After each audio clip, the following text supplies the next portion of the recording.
What is the solution to world problems?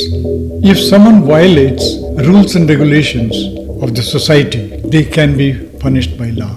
But if you expect others to learn a lesson from such punishments, you may be disappointed. The mistakes and blunders continue. What is self-observation and how that is achieved? Self-observation is the next level of observation. If you don't have self-observation, you always act from the position that you are right and others are wrong. It's not required that you go to a Coimbatore ashram to learn meditation, pay heavily and undergo awkward moments. Who tells you to be truthful and avoid lies? Who tells you not to kill? The entire inner world opens up once you know how to dive in. I'm V.R. Sampath, aka Sampath Ramanujan, a retired Indian Police Service officer, PhD in English Literature and MFA in Creative Writing and Consciousness, US. Come, subscribe to my Absurd Conversations channel. Click the buttons to like, share and get notified. Comment and keep watching.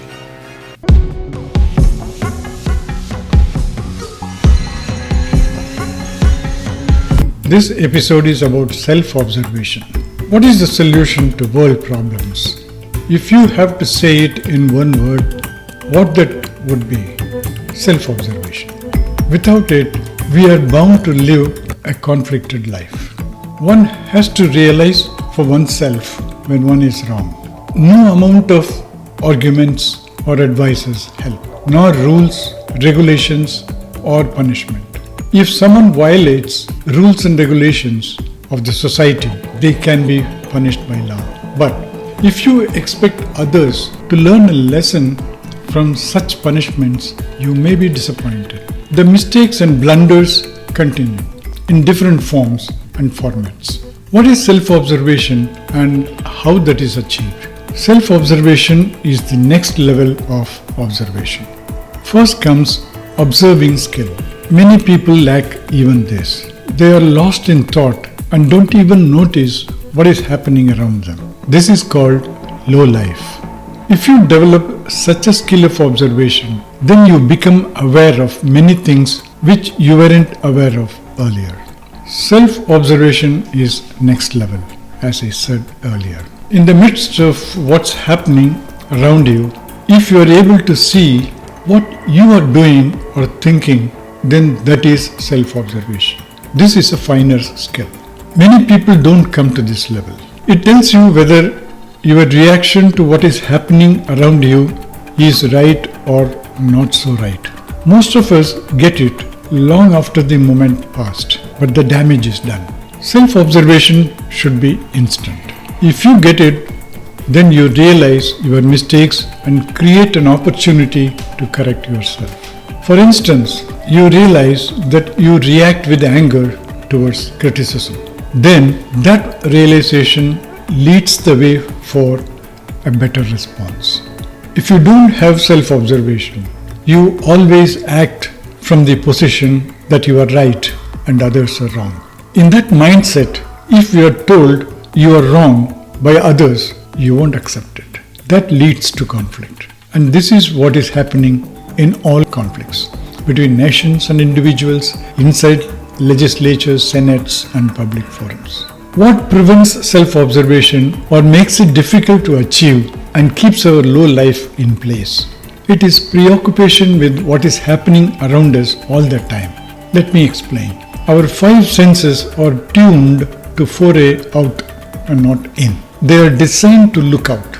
The five senses latching on to millions of events, big and small, incessantly, without break, 24/7, takes all the energy, leaving us tired. In whatever time remaining, we get identified with our thoughts. That makes us mentally tired. Our preoccupation with others, their actions and their thoughts is what is responsible for most of the events of the day. The statements of politicians, the debates about them, the conflicts arising out of such debates, etc. are endless.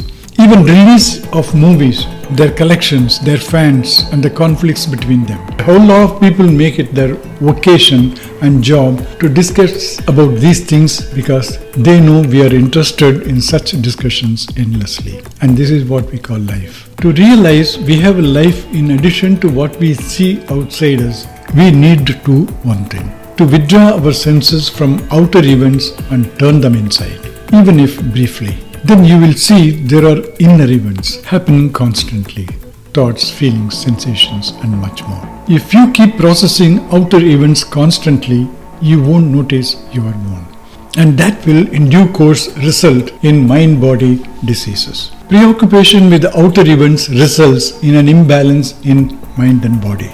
After all, impressions are mind food. You keep feeding the mind with lethal sugars and become diabetic in mind. Body follows. Okay, you start making inner observation. This is the most important part of meditation. You don't have to stare at a candlelight or a dot on the wall. You look at your inner self, your actions and reactions for the day. It's not easy, but doable. It's the only way you can bring about changes and transformation we expect in the world. It's not required that you go to a Coimbatore ashram to learn meditation, pay heavily, and undergo awkward moments. You need certain tenets against which you compare your self-observation. This is tricky. You don't know what to go by, and charlatans enter your life through this gap. They teach all sorts of things and you get lost. These principles are called ethics. They also form part of life. Who teaches you to be considerate to other lives? Who tells you to be truthful and avoid lies? Who tells you not to kill? These are ethics having their own life.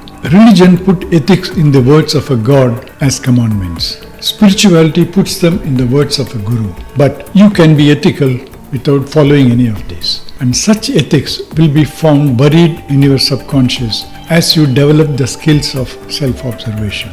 The entire inner world opens up once you know how to dive in. And don't ask futile questions like who wrote them, who is the author, how old are ethics, etc. Questioning habit is the bane of humanity. Thank you.